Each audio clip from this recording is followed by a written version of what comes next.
So we got brand new information from newly released Pentagon documents about UFOs. Apparently many people who've seen UFOs report having been burned or having brain difficulties afterward. Kind of an amazing report. That's straight ahead. People who ask questions about UFOs are written off as deranged, conspiracy mongers. Oh, shut up about UFOs. Then we learned about something called the Advanced Aviation Threat Identification Program. It was an operation at the Pentagon, cloaked from public scrutiny, that studied UFO sightings for a very long time, and it was completely real, because those sightings are real. The Defense Intelligence Agency has just released that program's 2010 report on UFOs, and among other things, the document tells us that the government can prove that UFO sightings have caused radiation burns, paralysis, and brain damage. The report also says that some people who saw UFOs experienced, quote, perceived time suspension. They also saw ghosts and other spirits. In all, that report lists 42 cases of adverse effects from medical files and another 300 adverse effects from unpublished cases, whatever that means.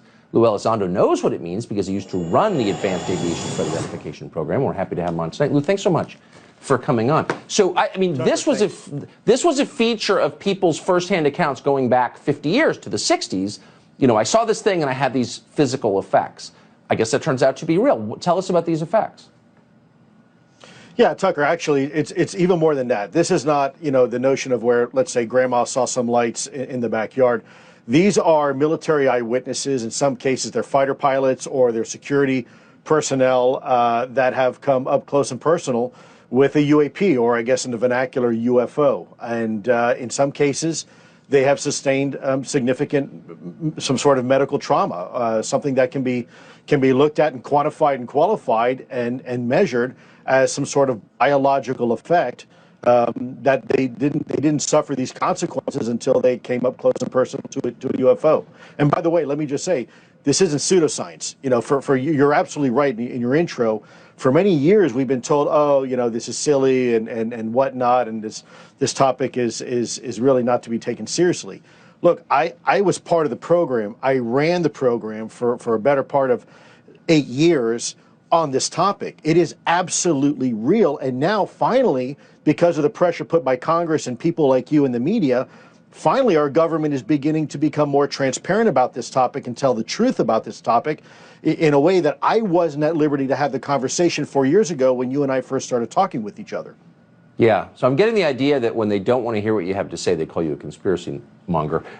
So these physical effects, some of which are serious, does the Pentagon believe these were intentionally inflicted on people, or they were just byproducts of the experience?